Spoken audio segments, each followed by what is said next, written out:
Assalamualaikum warahmatullahi wabarakatuh. Halo siswa kelas 8, kembali ke dalam pembelajaran teks berita. Nah, ini adalah video pembelajaran bagian 2-nya. Sebelumnya, Ibu sudah membahas mulai dari pengertian teks berita, kemudian ciri-ciri teks berita dan unsur-unsur teks berita. Itu ada di video yang pertama.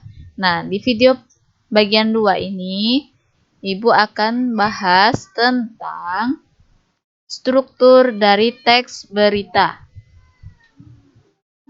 Struktur teks berita adalah bagian-bagian yang menyusun dari sebuah teks berita. Nah, bagian-bagiannya ini dia. Ibu gambarkan sebuah teks berita itu bagaikan sebuah piramida terbalik. Semakin ke bawah semakin lancip kan? Artinya semakin ke bawah isi beritanya itu semakin kurang penting. Jadi dalam sebuah teks berita dari awalnya itu benar-benar isinya itu penting sampai ke bagian-bagian yang akhir. Nah, jadi struktur teks berita terdiri dari 4 bagian yang digambarkan dalam piramida ini, yaitu judul berita yang pertama. Jadi yang kalian temukan yang pertama adalah judulnya dulu. Tentang apa itu beritanya yang ditulis sama wartawannya.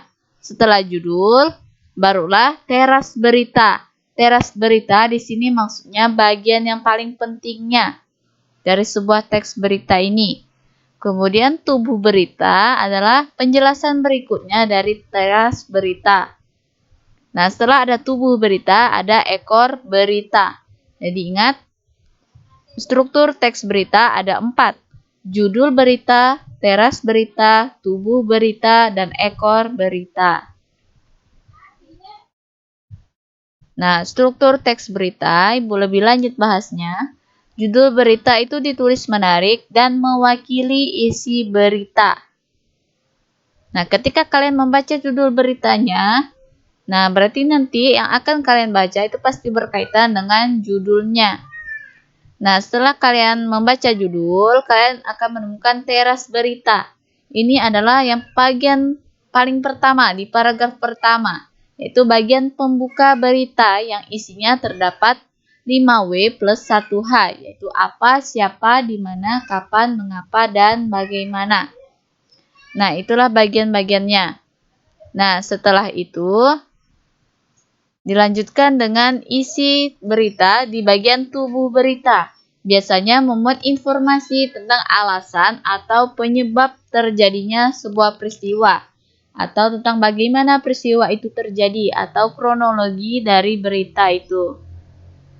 Nah, kalau ekor berita, ini biasanya bagian penutupnya atau kesimpulan dari isi beritanya. Sehingga informasi dalam ekor berita ini disebut kurang penting. Karena di awal-awal paragraf berita itu sudah dibahas dengan lengkap. Jadi semakin lama kalian baca ke akhir-akhir berita, itu semakin kurang penting isinya. Makanya di sini digambarkan sebagai sebuah piramida terbalik. Karena semakin ke bawah isi beritanya itu semakin tidak penting. Jadi yang paling pentingnya itu berada di awal-awalnya saja. Kalau yang di bagian selanjutnya itu adalah hanya pendukung dari isi berita yang sudah dijelaskan di awal.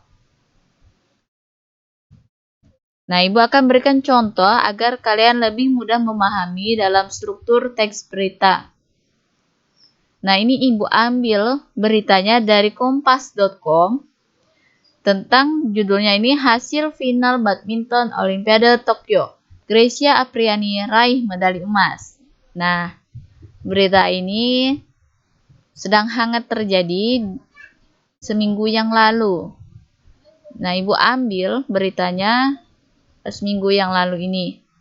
Karena bagi yang menonton Olimpiade Tokyo, kalian pasti tahu ini tentang berita ini.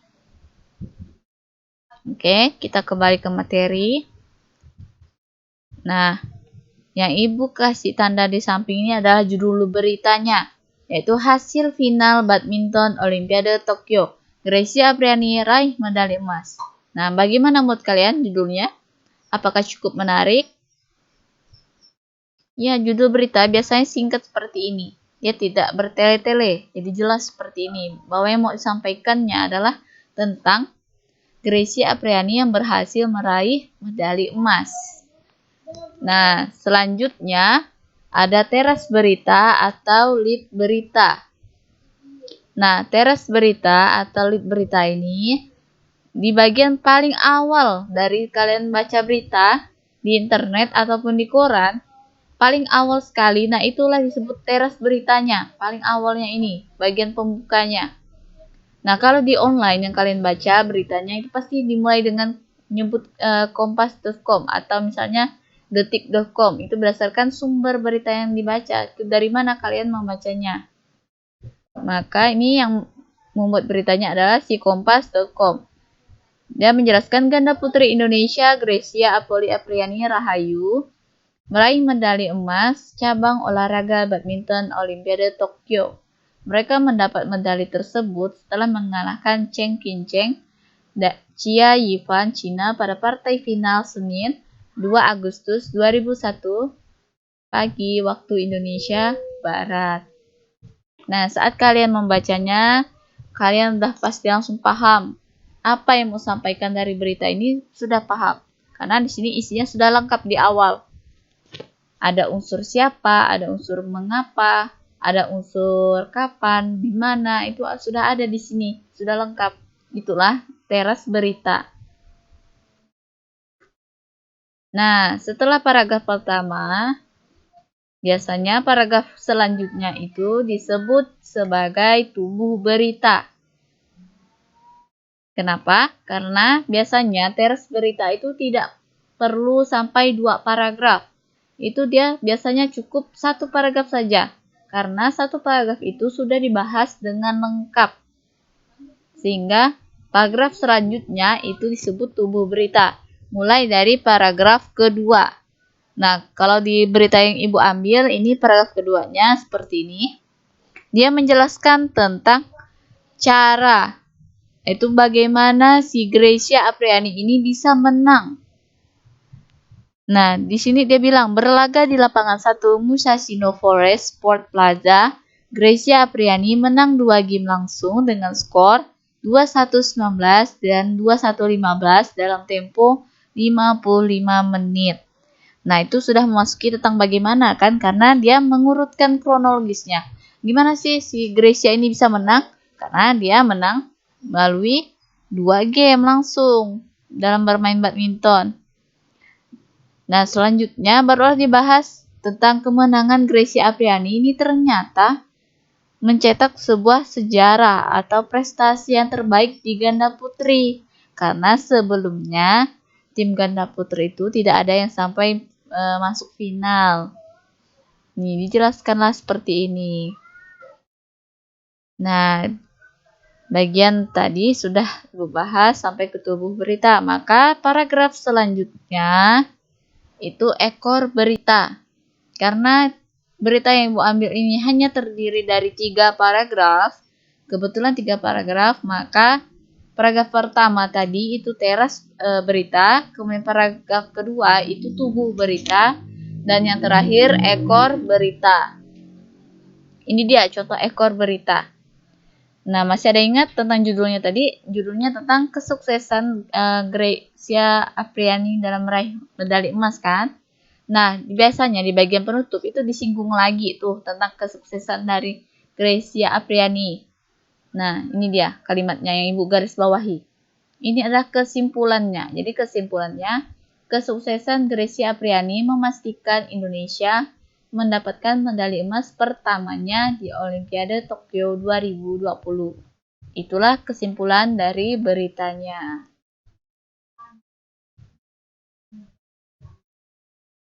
Oke, sampai di sini. Semoga kalian bisa memahami tentang struktur teks berita ini sesuai dengan yang contoh Ibu berikan. Kalau kalian belum bisa memahaminya, silahkan kalian cari sendiri di video pembelajaran yang lain karena video pembelajaran tentang teks berita ini sangat banyak dan bisa kalian temukan di YouTube ataupun di internet, itu banyak sekali. Atau kalian ketika mengerjakan tugasnya nanti masih belum paham, tanyakan saja di grup kelas bahasa Indonesianya ya. Baik, kita lanjut ke kaidah kebahasaan teks berita. Kaidah kebahasaan berarti tentang aturan penggunaan kata atau kalimat dalam sebuah teks berita. Namanya juga bahasa Indonesia, maka ada aturan bahasa, aturan kata atau kalimat dalam sebuah teks bahasa Indonesia. Ini dia kaidah kebahasaannya meliputi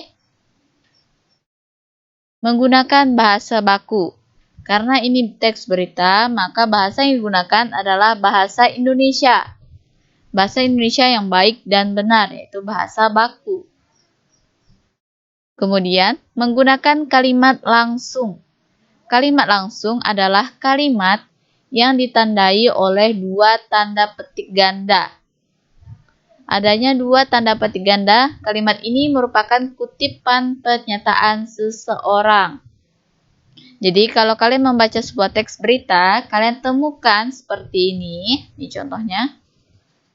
Nah, ini artinya yang mengucapkan kalimat ini adalah si Gracia-nya. Jadi penulis atau wartawan itu menuliskan yang diomongkan oleh Gracia. Tanda dia ini ucapannya atau omongannya itu ditandai dengan tanda petik ini. Ini namanya tanda petik ganda. Oke, kalau ada tanda petik ganda, inilah disebut kalimat langsung. Berarti ini kalimat yang diucapkan oleh seseorang. Nah, ini contohnya bisa kalian baca. 20 tahun lalu, ketika saya berusia 13 tahun, saya tahu Indonesia belum membuat sejarah di ganda putri dan saya bersabar. Saya tahu saya dilahirkan untuk menjadi pemain bulu tangkis dan saya memiliki keyakinan bahwa saya ingin membuat sejarah di bidang ini. Ungkap Gracia. Berarti yang bilang ini adalah si Gracia-nya, bukan orang lain. Kita lanjut ke bahasan berikutnya, yaitu tentang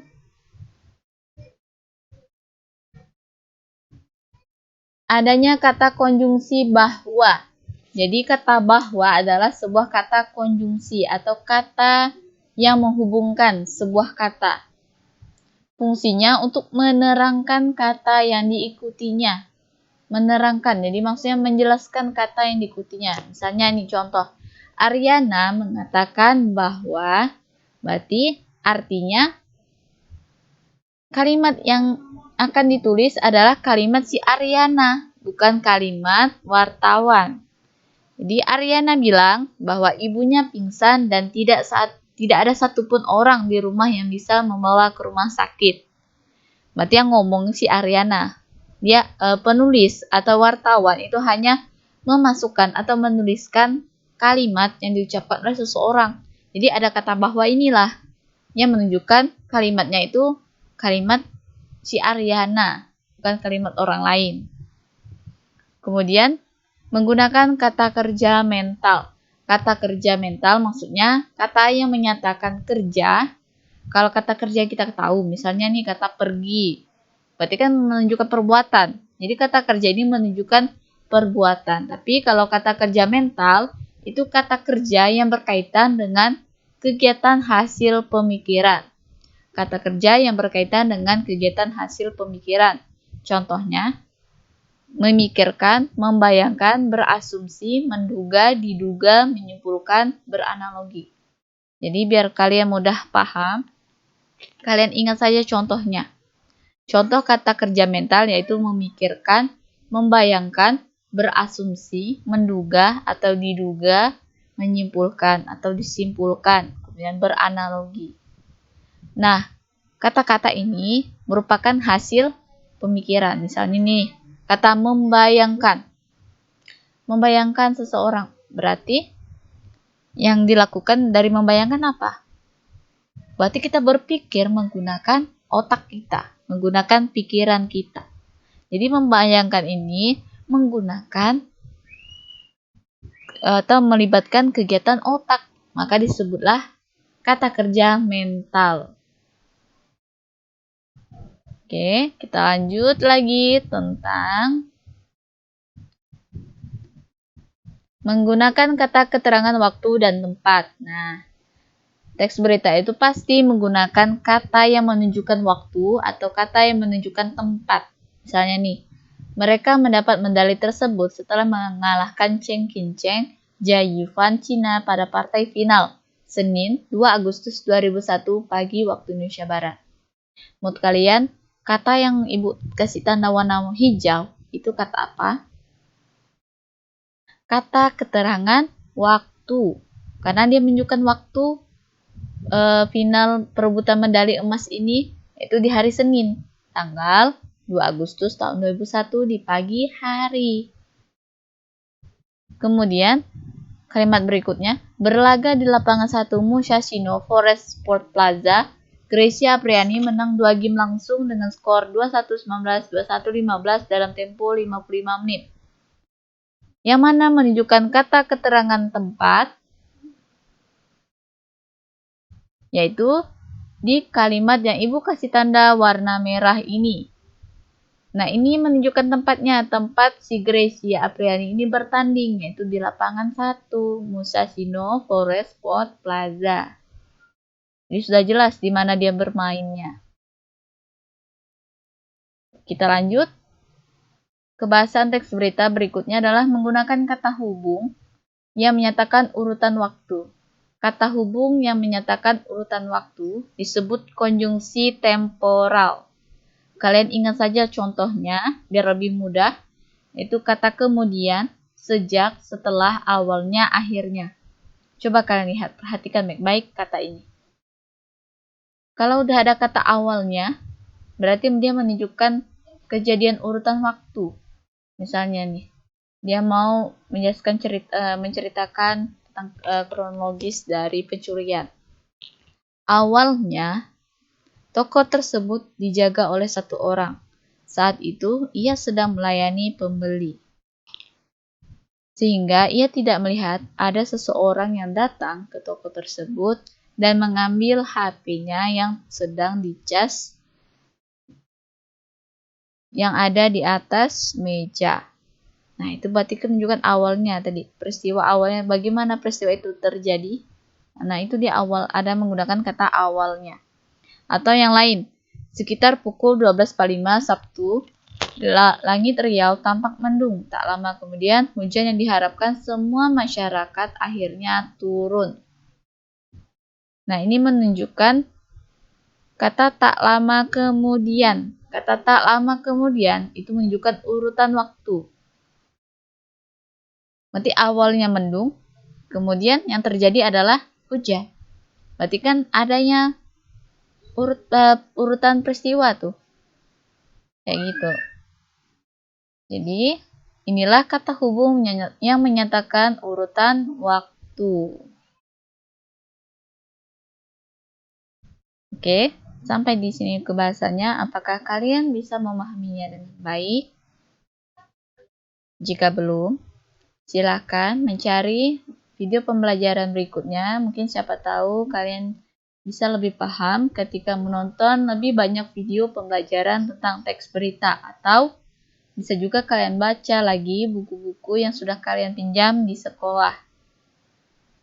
Jadi gunakanlah waktu kalian untuk belajar dengan baik dan gunakanlah kuota atau wifi yang digunakan dengan baik dalam pembelajaran. Di waktu yang digunakan tidak percuma-cuma. Nah, ini Ibu contohkan. Jadi Ibu ambil sebuah berita dari tempo.com. Judulnya, Anthony Ginting sempat tak bisa tidur sebelum meraih perunggu Olimpiade Tokyo. Nah, ini adalah termasuk berita seminggu yang lalu kejadiannya. Jadi istilahnya masih lumayan hangat lah ya. Nah, kalau kalian perhatikan di paragraf pertama, kalian akan menemukan kata keterangan waktu. Kata keterangan waktu yaitu Senin 2 Agustus itu waktunya. Berarti kejadian Gintingnya menang Olimpiade Tokyo itu di hari Senin 2 Agustus. Nah, kalau keterangan tempatnya, yang ini ya, Ibu kasih tanda dengan warna ungu, yaitu di Musashino Forest Sport Plaza. Ini tempat dia bermain. Jadi, Anthony Sukaginting ini main di Musashino Forest Sport Plaza. Itu dia.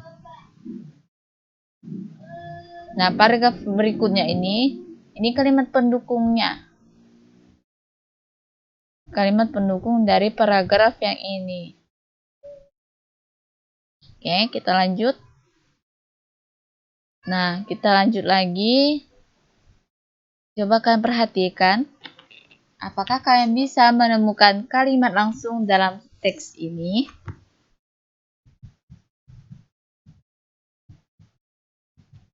Kalimat langsung dalam teks ini adalah paragraf yang terakhir, yaitu semalam sempat sulit tidur, terus saya mencoba menenangkan diri dengan berdoa.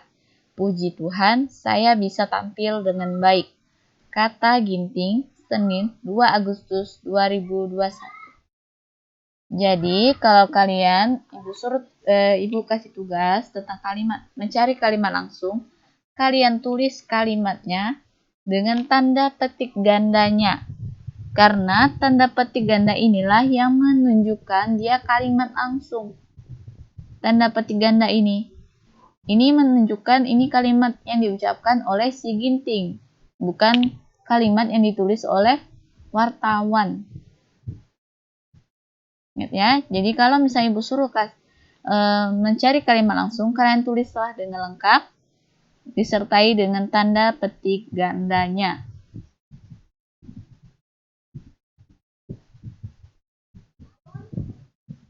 Oke, kita lanjut tentang kata hubung. Kata hubung yang menyatakan urutan waktu terdapat dalam kalimat di paragraf yang pertama yang kalian lihat ini. Itu kata setelah. Kata setelah itu kan menunjukkan urutan waktu. Kalau udah ada setelah, berarti ada selanjutnya nanti kalimatnya. Maka inilah urutan waktunya. Setelah 17 tahun, Anthony tampil sebagai tunggal putra pertama yang mampu mempersembahkan medali untuk merah putih. Itu artinya setelah sekian lama, udah lama banget nih, tunggal putra pertama itu belum berhasil meraih medali. Sehingga 17 tahun kemudian dibuatlah sejarah oleh si Anthony Ginting ini. Nah, itu kan menunjukkan urutan waktu. Urutan waktu ada jeda kan antara 17 tahun, berarti kan waktu lampau dengan waktu yang sekarang. Kemudian kata sejak. Kata sejak di sini juga menunjukkan tentang urutan waktu sejak. Berarti dimulainya.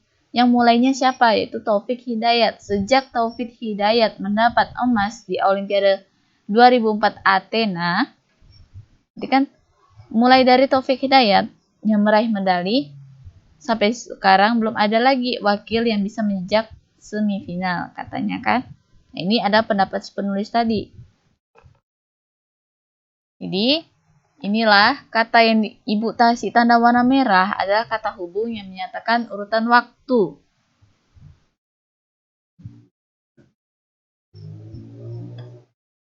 Nah, yang ini sudah Ibu bahas di video sebelumnya, bukan? Oke. Sampai di sini materi kita hari ini. Semoga kalian bisa memahaminya dengan baik dan tugas kalian akan Ibu berikan informasinya di grup kelas Bahasa Indonesia. Sekian dari Ibu. Assalamualaikum warahmatullahi wabarakatuh. Sampai jumpa di video pembelajaran berikutnya. Dan semoga kalian diberikan kesehatan selalu agar bisa mengikuti pembelajaran secara online ini. Terima kasih atas perhatiannya.